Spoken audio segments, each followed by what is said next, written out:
Hola, ¿qué tal amigos? Feliz viernes. Qué gusto nuevamente estar aquí con ustedes. Hoy tenemos un gran programa. Hablaremos de el libro que les había comentado cuando arrancó julio, que hablaríamos sobre el libro de Isabel Allende, de La hija de la fortuna. Platicaremos un poquito de qué va de este libro.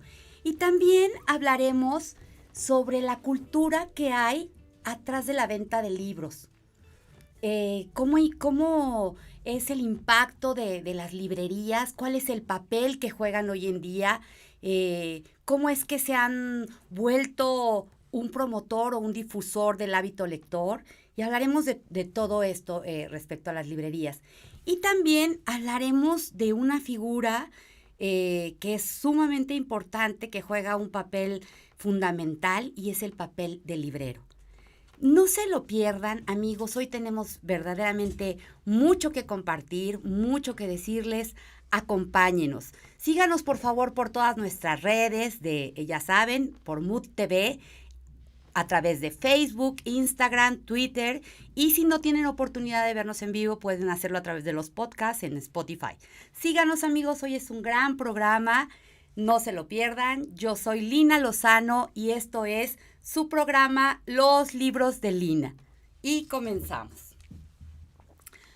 Amigos, como ya les había comentado, terminamos este libro de la gran escritora chilena Isabel Allende y nos trae un libro, a mi gusto, muy lindo, imperdible, lleno de anécdotas.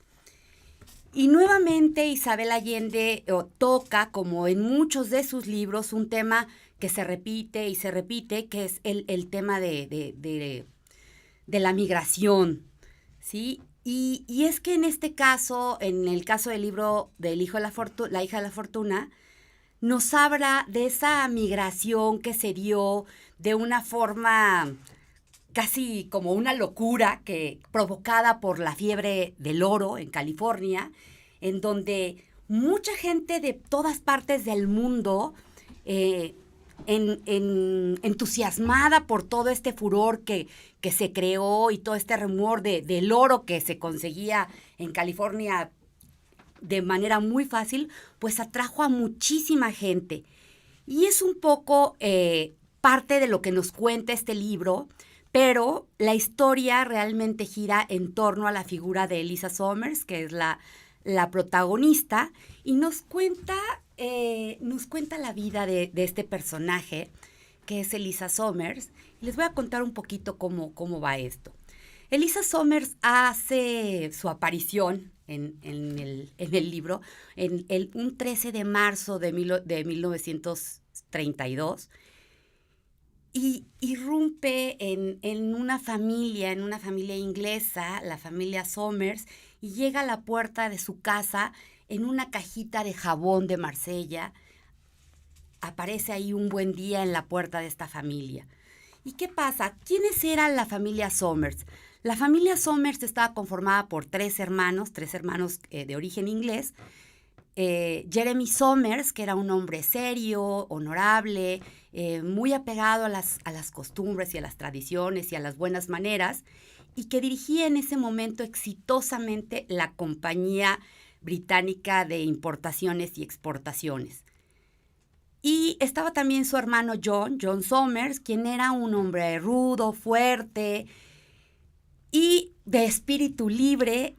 Y él era un capitán de barco que le encantaba siempre estar cruzando los mares, pero no dejaba de visitar y de parar siempre en Valparaíso, porque ahí se desarrolla la historia, en Valparaíso, en Chile. Entonces él siempre paraba en sus viajes, paraba en Valparaíso para visitar a sus hermanos. Y el tercero miembro de esta familia era mujer y era una señorita inglesa muy linda, guapa, muy educada, que era Miss Rose.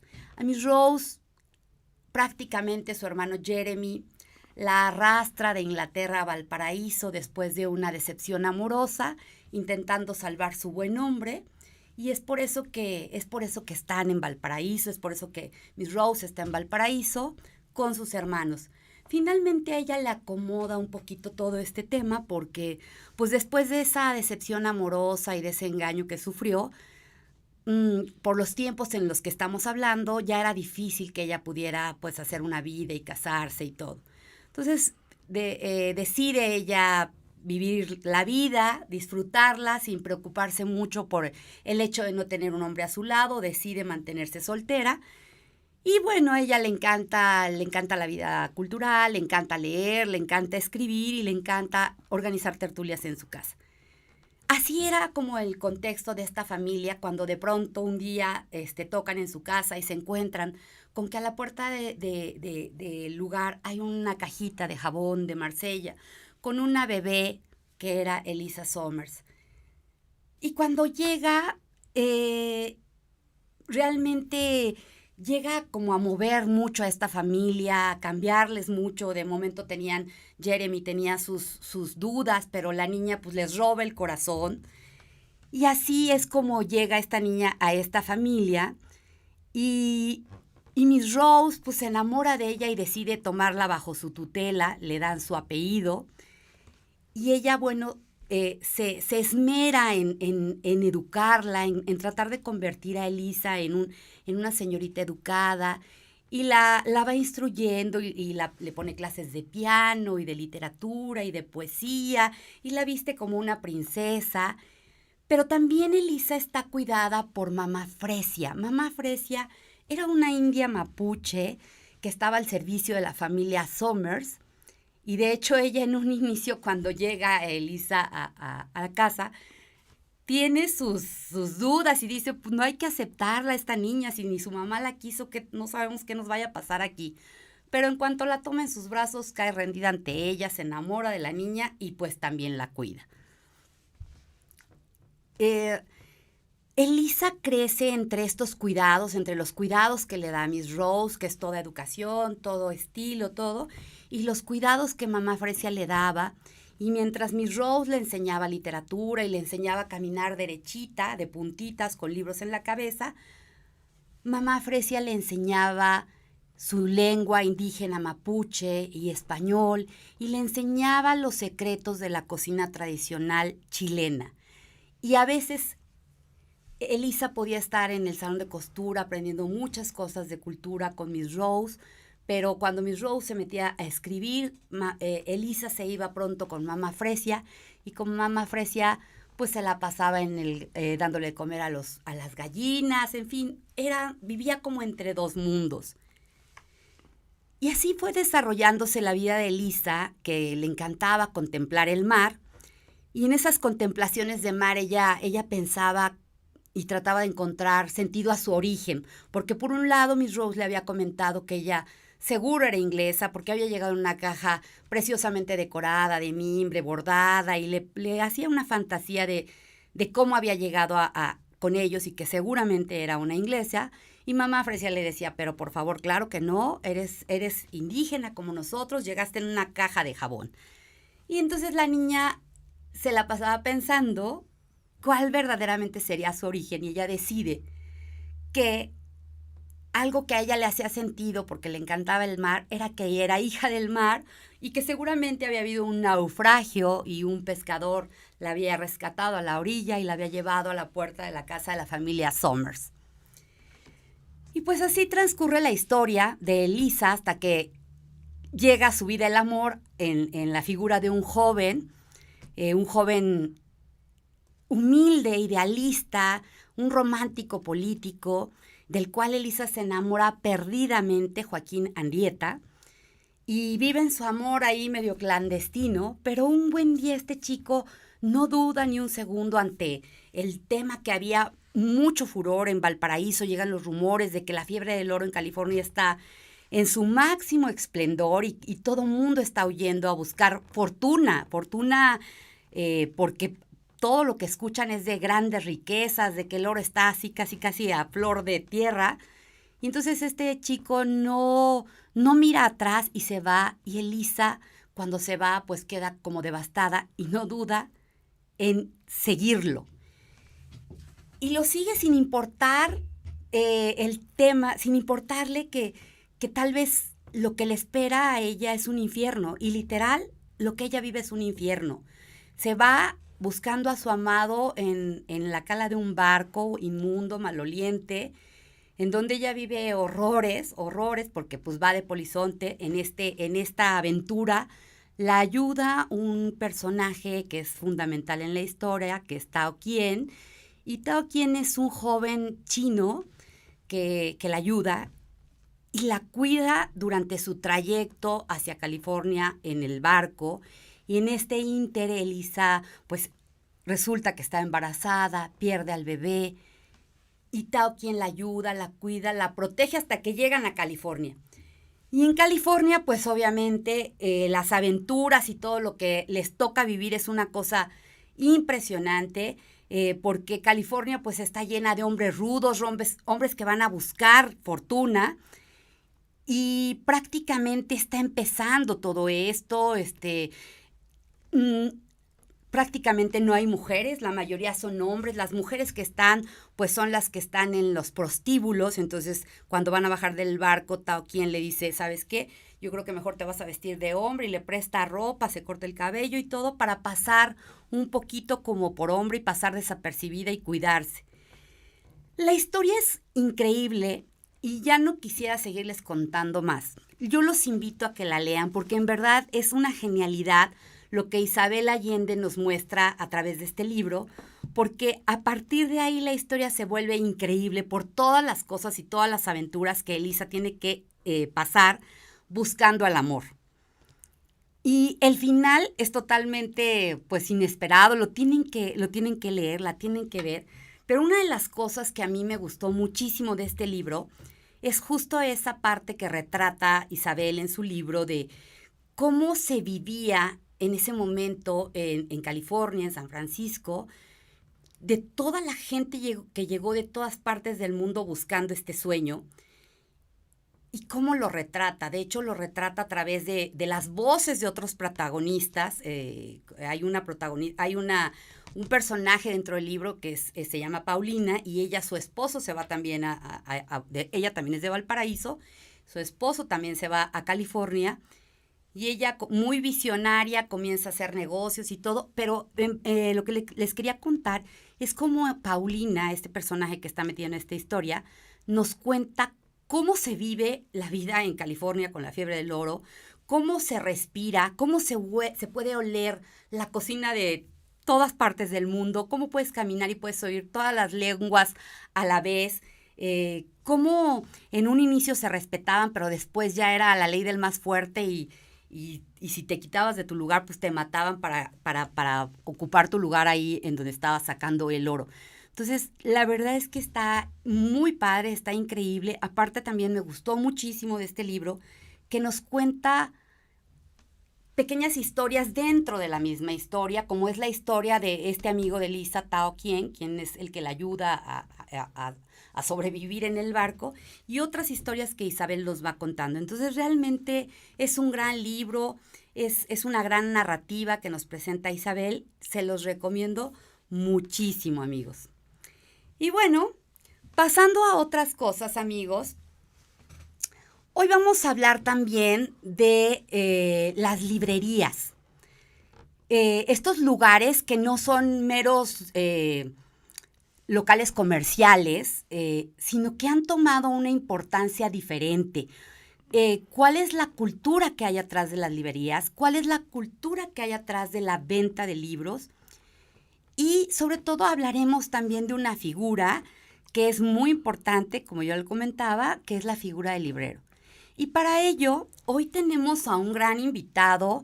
Estoy muy feliz de recibir aquí a un gran amigo, especialista. Él es un gran especialista en lenguas y literatura, pero sobre todo es un súper amante de los libros. Y por eso es que está hoy para hablarnos de todo esto, Giovanni Gracia. Giovanni, muchísimas gracias por acompañarnos el día de hoy. No, muchas gracias por la invitación, Lina. Un placer siempre platicar contigo. Muchas gracias, Gio.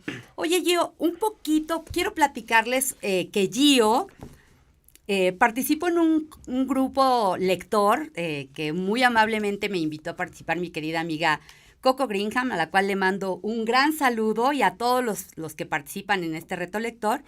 Y en ese grupo, Gio nos dirige magistralmente. Ay, muchas gracias. Entonces, un poquito sobre este libro que leímos en julio. ¿Qué más nos podrías aportar, Gio? Sí, muchas gracias, Lina. Sí, pues dentro de este reto lector, un saludo a todas las integrantes del reto lector. Saludos. Que hemos compartido este libro. Pues descubrimos muchísimas cosas, ¿no? Porque más allá de la historia de Lisa Summers, nos dimos cuenta que la investigación que hizo Isabel Allende, que vimos que duró como 9 años, pues hay mucha historia. Hay mucha historia metida dentro de la narración y que nos aporta en pequeños detalles, nos inyecta mucha curiosidad por saber más, ¿no? A mí una cosa que me impactó mucho, que podía pasar desapercibida, era la del Cristo.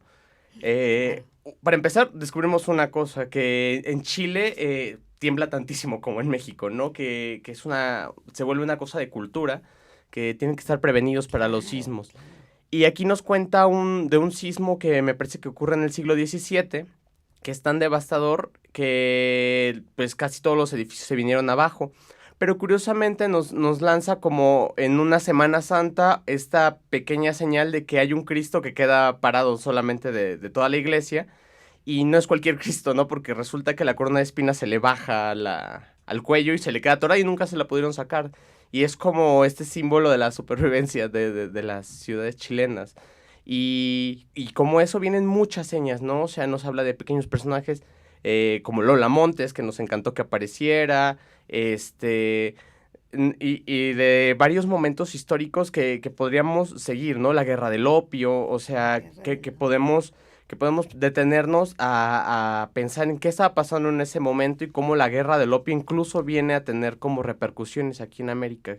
Todo eso también me parece que fue muy bien interesante, porque nos está contando algo muchísimo más amplio y no solamente la historia de una persona, sino cómo la historia influye también dentro de las personas. Y hay muchas historias, ¿no? Hace algunas referencias y nos liga muy bien con algunos personajes que aparecen, por ejemplo, con el Marqués de Sade. Claro, sí, porque Miss Rose resulta que escribe, como decía, nos comentaba Lina. Pero no solamente escribe, resulta que lo deja pasar muy inocente, pero cuando empezamos a seguir la línea de esta historia, resulta que son libros eróticos que el hermano vende en el extranjero. Y cuando nos empieza a contar su historia, resulta que esta mujer bueno, más bien fue amante del Marqués de Sade, ¿no? O sea, como 2 generaciones atrás. Entonces también estamos hablando del momento de cómo se recibió una novela erótica de ese tipo, ¿no? Siempre con secretismo y que nos hace indagar, ¿no? También de cuál era la recepción de personajes como el Marqués de Sade todavía en el siglo XIX. Sí. Sí, era lo que yo comentaba, como que hay historias, pequeñas historias dentro de la misma historia. O por ejemplo, esta historia de la Sinsanger. Sí, Sinsanger, ¿no? que es una cosa terrible, ¿no? Porque cuando o sea, parece que ella lo puso porque hasta parece un nombre real, ¿no? Entonces, cuando uno no lo sabe y empieza a investigar y resulta que sí es una cosa que sucedía, ¿no? Terrible, de la situación de la mujer en China del 19. O sea, comentan cosas bien particulares, ¿no? O sea, aún estando solamente en casa, pues esta cosa que bien sabemos que les amarraban los pies, porque pues eran como estas cosas estéticas que defendían para que se vieran bonitas y todo esto. Pero en realidad aquí nos habla de otros horrores, ¿no? Cómo ellas recibían después eso y cómo producían malos olores, o sea, es la otra cara. Y por otra parte, pues cuando estas niñas eran obligadas a salir de China para venir a América a prostituirse prácticamente, ¿no? Sí, ¿no? las compraban a sus familias, ¿no?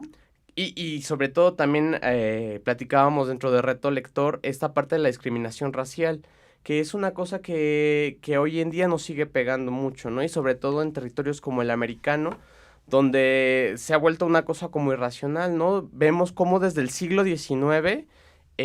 pues este país siempre se ha conformado por migraciones de olas que vienen de todas partes, ¿no? Suben desde América, vienen desde Europa, vienen los chinos fueron los que les ayudaron a construir las ferrovías Y aún así vemos que la novela nos retrata esta parte de la discriminación con los chinos, ¿no? Porque hasta nos hace como una jerarquía. Dice, bueno, si eres como europeo, eres ligeramente menos discriminado. Sí, pero si eres mexicano, pues eres el segundo en la lista. Pero pues los chinos son lo bajo de Sí, lo bajo, solamente superados por la gente afroamericana, ¿no? sí, claro. Qué interesante. Y vamos a seguir hablando un poquito de esto y Sí. pasaremos también a hablar de los temas que también queremos hablar de las librerías y del papel del librero. Pero para eso vamos a ir a un corte y regresamos. Muchas gracias. Muchas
Amigos, estamos de regreso aquí hablando con Giovanni Gracia de todo este mundo de Isabel Allende en La hija de la fortuna.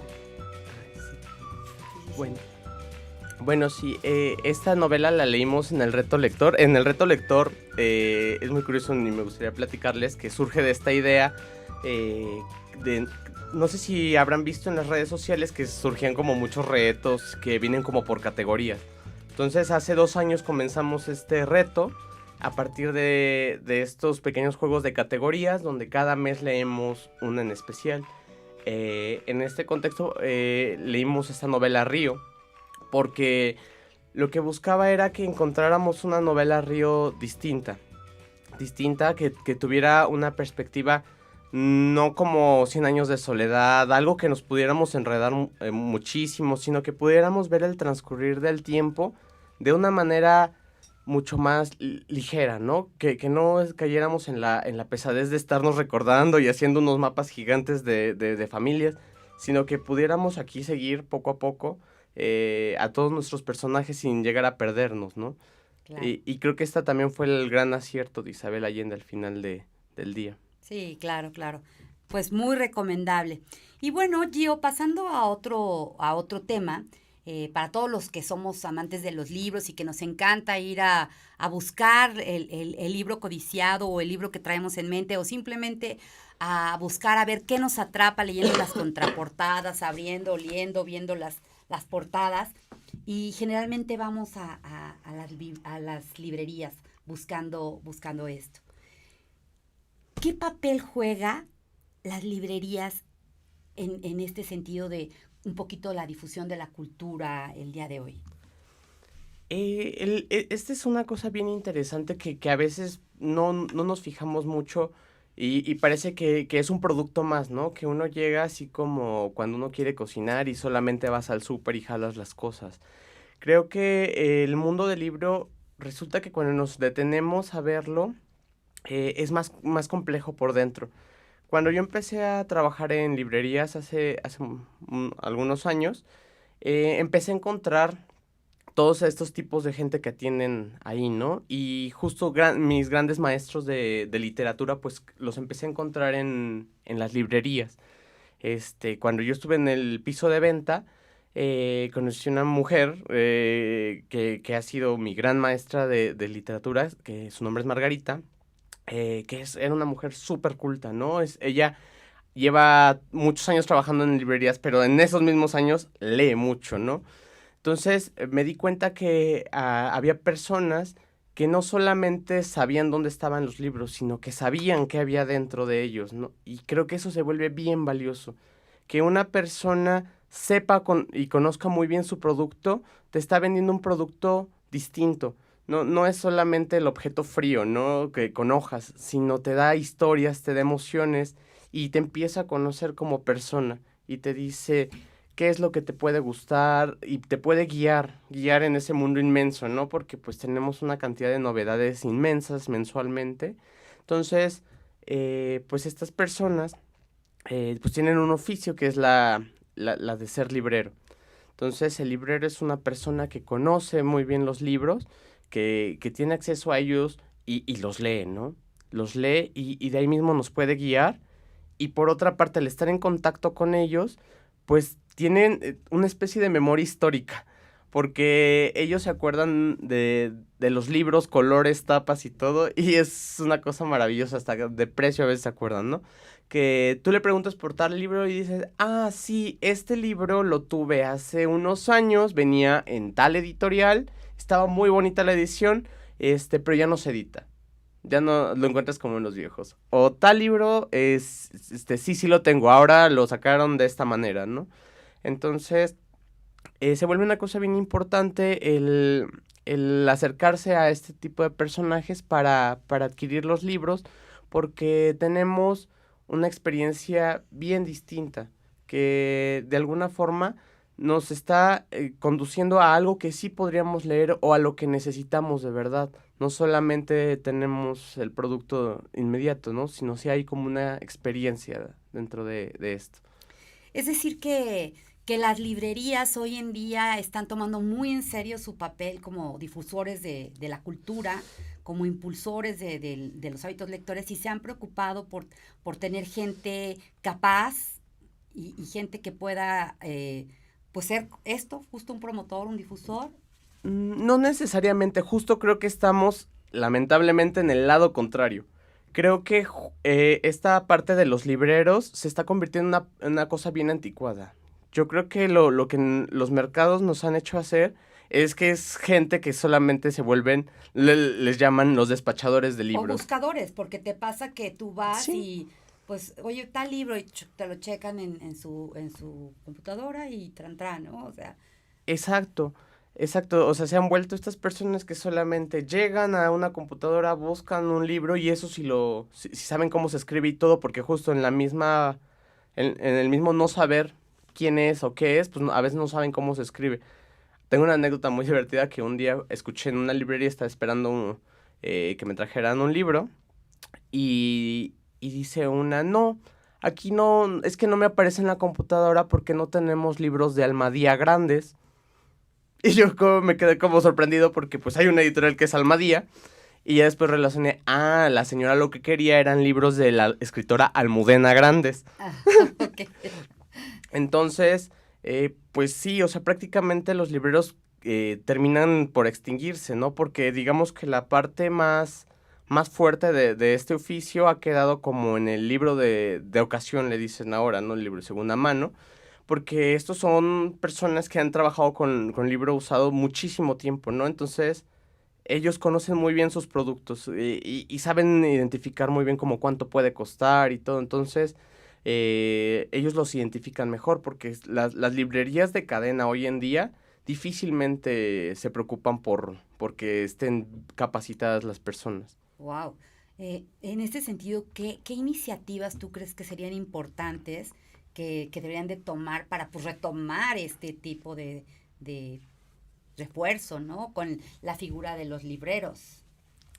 Pues yo creo que es muy importante, pues sobre todo es bien básico lo que pasa, ¿no? Lo que los ahorca son los presupuestos, ¿no? Entonces se vuelve una carrera contra el presupuesto de vende, vende, vende, vende, ya deja tú la calidad, ¿no? Porque en realidad, si yo les dijera cuál es el proceso para venderle como librero a una persona, pues se vuelve una cosa mucho más larga, porque pues yo te tengo que preguntar, a ver, Lina, ok, no sabes qué leer, que has leído, como que te gusta, alguna seña. Entonces yo me tengo que detener a entrevistarte sobre tus gustos y sensibilidades para encontrar el libro que sí te puede gustar, porque en realidad como librero no estás vendiendo solamente lo que a ti te gusta, porque yo, por ejemplo, pues muchas veces como librero he vendido cosas que pues, yo no leería en la vida, pero sé que le pueden gustar a mi cliente. Entonces, para mí lo más importante como librero es que mi cliente se vaya satisfecho. Entonces, el proceso se vuelve más largo. El decir, mira, si ya leíste Jane Austen, a lo mejor puedes seguirte con las Bronte, porque son parecidas y eso te puede ir abriendo campos. Entonces, pues sería eso, ¿no? Que sobre todo, pues los presupuestos ahorcan a los libreros.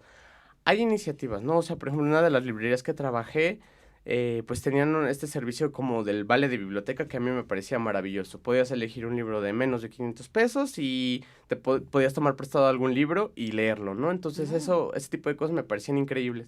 Pero pues igual, ¿no? En oportunidades, pues darles libros a los mismos trabajadores de piso de venta para que se vayan convirtiendo en libreros, ¿no? Es un proceso de capacitación al final del día. Sí, tienen que ser gente que super lea, ¿no? O sea, que super lea, que sepan, como tú dices, para que te sepan recomendar, te sepan enamorar, ¿no? Claro, y entender las necesidades del cliente en toda su amplitud, ¿no? O sea, sí tienen que detenerse a ver las contraportadas, a ver más o menos cómo son los temas, a ver cómo funcionan los libros, porque no es que un librero lea todo, sería imposible, pero sí pueden ayudar a guiar, ¿no? Sobre todo en áreas que no son las de tu especialidad, pues sí.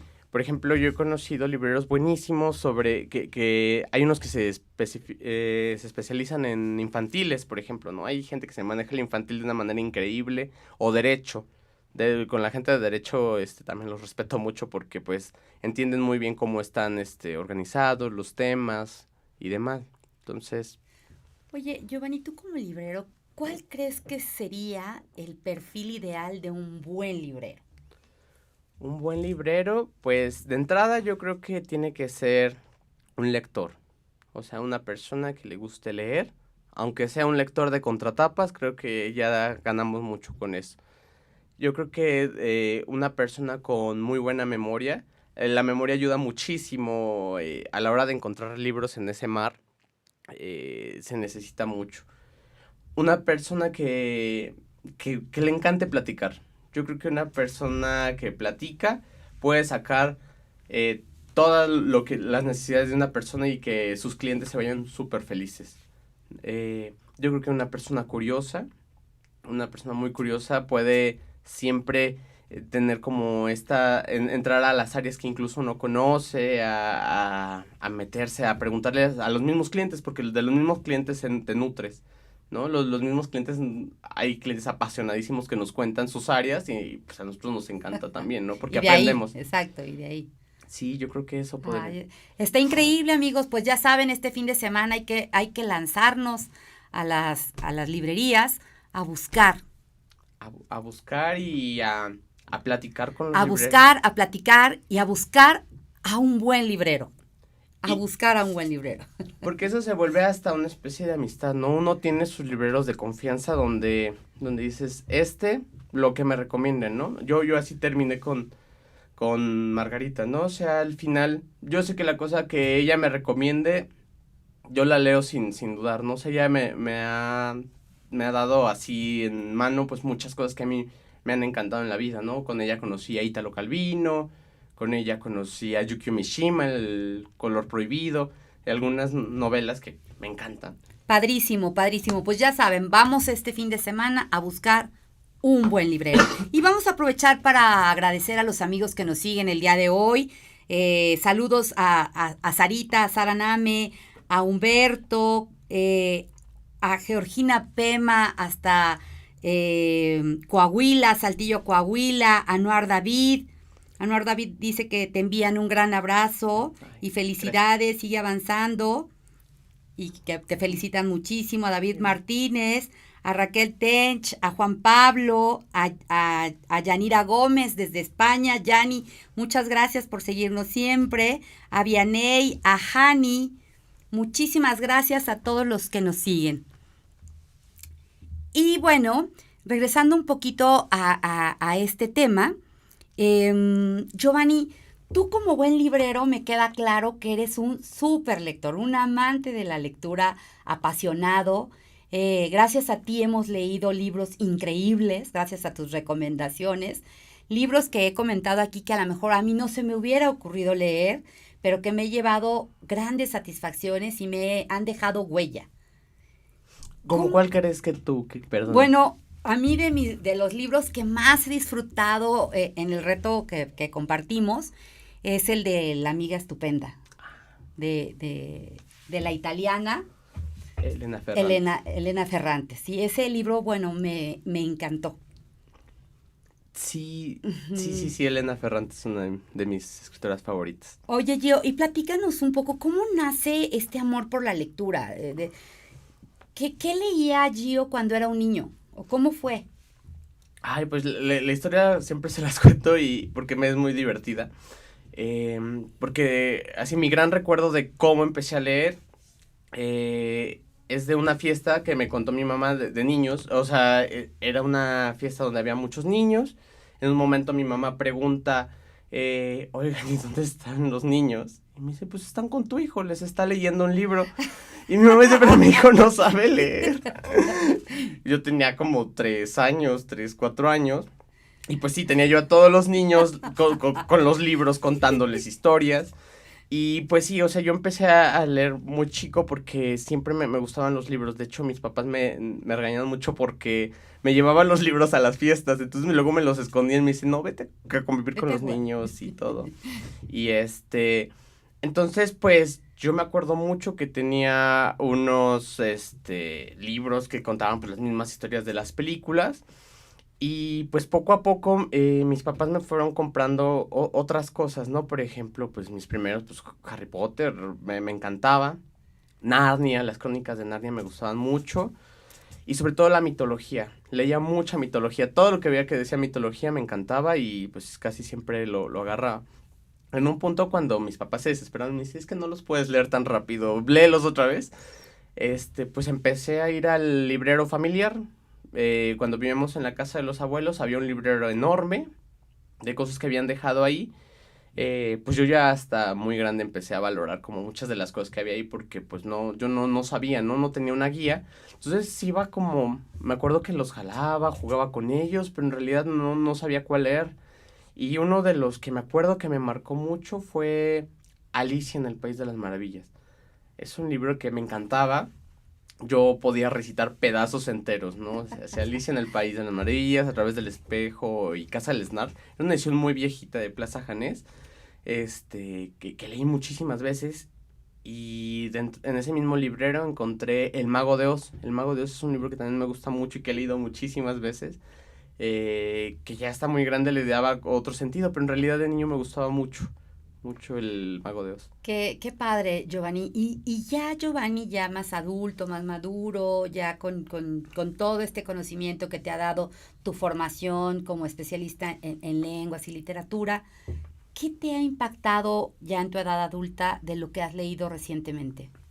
De lo que he leído, sí, el más reciente, así que ahorita estoy todavía impactado. Para un círculo de lectura se me ocurrió proponer Los Buddenbrook. Los Buddenbrook de Thomas Mann. Ahorita traje esta edición. Es un libro que me ha sacudido muchísimo porque pues hay muchísimo que decir de esto, ¿no? Todos siempre se han reducido a decir lo que dice el subtítulo, que es la decadencia de una familia, pero en realidad no se acercan ni siquiera a decir toda la riqueza que hay, ¿no? Porque es la historia de una familia que surge desde el patriarca, Johann Buddenbrook, a mediados del 19 también, y que empieza a formar su negocio y nos vamos dando cuenta de cómo va pasando el tiempo y cómo va modificándose. Güey. Va modificándose la situación, las formas de pensar. Y tiene unos personajes entrañables, como Toni Morrison, la que sería la nieta del patriarca, pues es un personaje maravilloso, ¿no? Que encanta a todos con esta personalidad tan carismática, que es una mujer entregada a su papel dentro de la familia, ¿no? Aunque ella tiene una vida y asume muy bien cómo tiene que llevar la familia Buddenbrook, ¿no? El apellido. Y es una novela que me ha encantado. Thomas Mann es un autor que me he dado cuenta que yo leo año con año, o sea, cada año termino leyendo algo de Thomas Mann. Por ejemplo, igual este año con el Círculo Literario Divas leímos La muerte en Venecia, que también les recomiendo mucho. Y es Nos tienes que venir a hablar de Muerte en Venecia. Sí, claro que sí. Y con este escritor Thomas Mann vamos a hacer un corte, amigos, y regresamos. ¿Te parece? Me parece perfecto.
Hola amigos, estamos aquí nuevamente de regreso hablando de libros, hablando de los libros de Gio.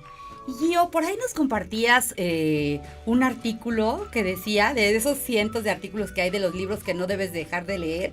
Y había uno en particular que decía los 35 libros que todo mundo debe de leer. Y en esos, casualmente te platicaba que hay algunos que hemos leído.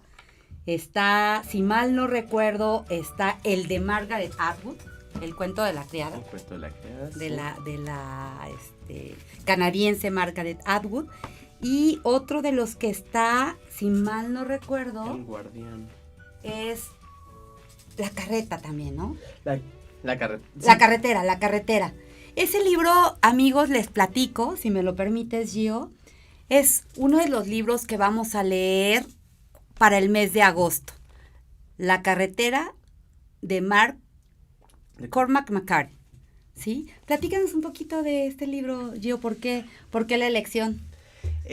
Pues la categoría que habíamos elegido para el agosto 2019 era un premio internacional. Quería que leyéramos un premio internacional como para entender un poco de las categorías de que se premian en los otros países, ya sea en el Booker, en el Strega, Goncourt, pero pues en este caso elegimos un Pulitzer que es uno de los premios más prestigiosos de Estados Unidos, y bueno, entonces pues busqué entre todas las listas que había en las librerías y todo.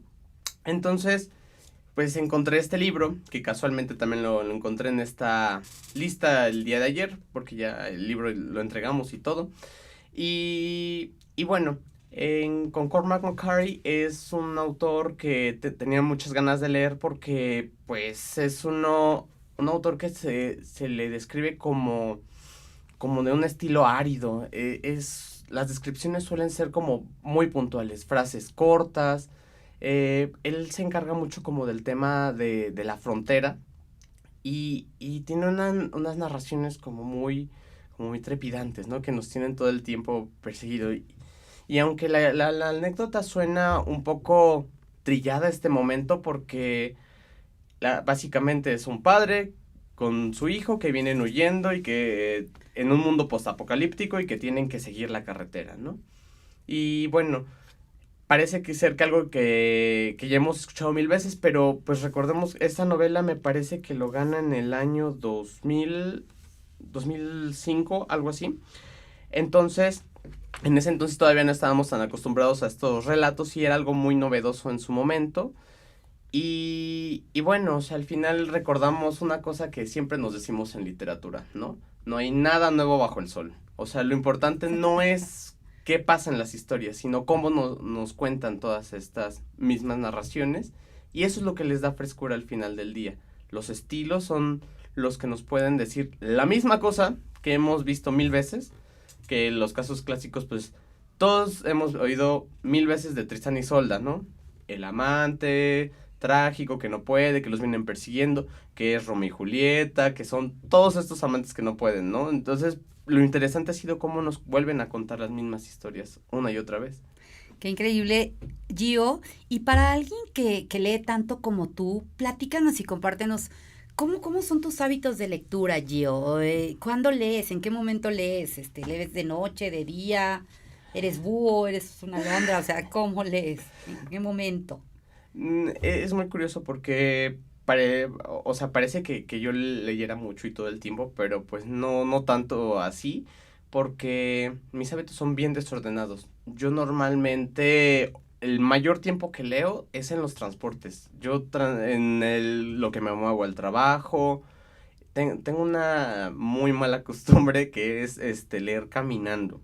O sea, me ha pasado muchas cosas por eso, pero no sé, siempre me siento muy cómodo así. Ya tengo muy bien cómo esquivar los postes y esas cosas. No lo hagan, amigos. No lo hagan, no se lo recomiendo. No lo hagan. Porque sí, normalmente no puedo leer como en estas cosas de quietud. Yo, por ejemplo, las bibliotecas o leer así como en casa, pues me cuesta mucho trabajo. Normalmente igual prefiero un café. Me salgo a algún café, me siento y un ratito, ¿no? O en un parque, pero sí, normalmente no me gustan como leer en la casa. Entonces, en la noche leo muy poco. Entonces, leo muy poco en la noche porque, pues no, lo agarro un ratito y difícilmente tengo la inspiración. Lo único que sí hago a veces en la casa es leer poesía. Tengo las noches de poesía, donde de repente, pues agarro cualquier libro de poesía y empiezo a leer al azar. Me gusta mucho la poesía y solamente así. Ah, qué padre, Gio, qué padre. Te vamos a pedir que nos recomiendes em, un libro que tú consideres que sea accesible para para los que están empezando en este tema del hábito de la lectura, algo que tú creas que les pueda ser como de interés.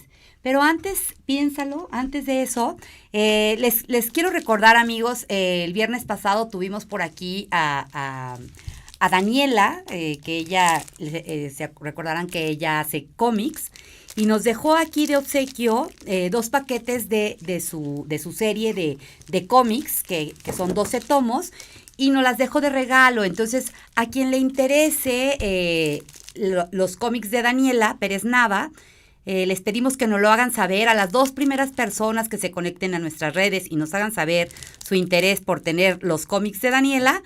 Estarán aquí a su disposición, háganoslo saber y así les haremos llegar. Tenemos 2 paquetes de cómics. Entonces, bueno, regresamos, Gio. ¿Qué nos puedes recomendar? Pues yo les recomendaría a una autora que yo le agarré mucho cariño, que la conocí un poco por la carrera y todo. Es Elena Ferrante. A Elena Ferrante es una autora bien interesante. Elena Ferrante. Porque resulta que es una autora que tiene un misterio, ¿no? Ya de entrada nos da como esta aura de misterio, porque resulta que Elena Ferrante no sabemos si existe, no sabemos si es una mujer, un hombre, no sabemos nada, porque resulta que a Elena Ferrante le encanta estar escondida, porque ella no quiere que la figura de su persona contamine su obra, ¿no? Entonces ella quiere que la lean como obra, y ha ocultado la cara todo este tiempo. Ella solo se comunica a través de entrevistas que le mandan a sus editores. Y resulta que es una escritora que tiene muchísimas cosas. Entre eso, pues esta accesibilidad de la escritura, ¿no? No es una escritora que te complique la vida para entenderla. Entonces, en esta saga, hizo una tetralogía que las editoriales le pusieron Las dos amigas. Escribe la historia de dos amigas, que son Lina y Lenú. Por cierto, una es Lina. Exacto, una es Lina, que fue una sorpresa, porque debo decirles que fue cuando leímos esto en el reto, Lina se integra. Me encantó. Por supuesto que lo súper recomiendo, no porque salga Lina, sino porque es una gran historia. Sí, es una gran historia que fluye muchísimo, ¿no? Cuando uno no está acostumbrado a leer, creo que ese es un primer paso, encontrar algo que nos ayude a empatizar y que no nos complique la vida. Ya tendremos tiempo para complicarnos, ya cuando estemos más entrenados, pero de entrada, lo primero, pues siempre eso, ¿no? O sea, agarrar algo que nos permita entender qué está pasando, ¿no? Y en este caso, las dos amigas, pues van entramándose desde que son muy niñas en las orillas de una ciudad napolitana, como en el posguerra, como en los años 50, y pues vamos creciendo con ellas, ¿no? Vamos entendiéndolas, sus miedos, sus placeres, entonces todas estas cosas que van conformando. Eso es algo una novela que a mí me gusta mucho, pero pues sí, siempre creo que la primera recomendación es encontrar algo que te haya encontrado, ¿no? Que encuentres, que digas, es que esto se parece a mi historia, es que esto sí es algo que yo conozco, algo que sí me gustaría vivir. Padrísimo. Gio, te agradezco muchísimo, en verdad el tiempo se ha pasado volando, como siempre que tenemos invitados tan interesantes, el tiempo se nos hace nada, pero sabes que quedas cordialmente invitado a que nos compartas pues todo este cúmulo de conocimiento que traes sobre libros y ya sabes, aquí siempre es tu casa. Te agradecemos mucho tu participación el día de hoy. Y amigos, los invitamos a que nos sigan. El próximo viernes tenemos también un programa increíble. Estaremos hablando aquí con un escritor que nos viene a presentar su libro, que habla sobre las soluciones a los problemas de sexualidad en niños y adolescentes. Creo que es un tema pues bastante interesante. Entonces, no se lo pierdan, por favor, este próximo viernes. Acuérdense de seguirnos por todas las redes de Mood TV, por Facebook, Instagram y YouTube. Y nos vemos aquí el próximo viernes. Y voy a cerrar con una frase que me gustó, que habla justo sobre lo que hablábamos el día de hoy. Dice así, entré en la librería y aspiré aquel perfume a papel y magia que inexplicablemente a nadie se le había ocurrido embotellar. Y ese es un fragmento de el libro El juego del ángel de Carlos Ruiz Zafón. Y amigos, con esto concluimos el día de hoy. Que tengan un maravilloso fin de semana, disfruten mucho a su familia, a sus amigos, conéctense con lo que más les haga feliz, por supuesto entre eso los libros, y a leer. Nos vemos el próximo viernes. Bye bye.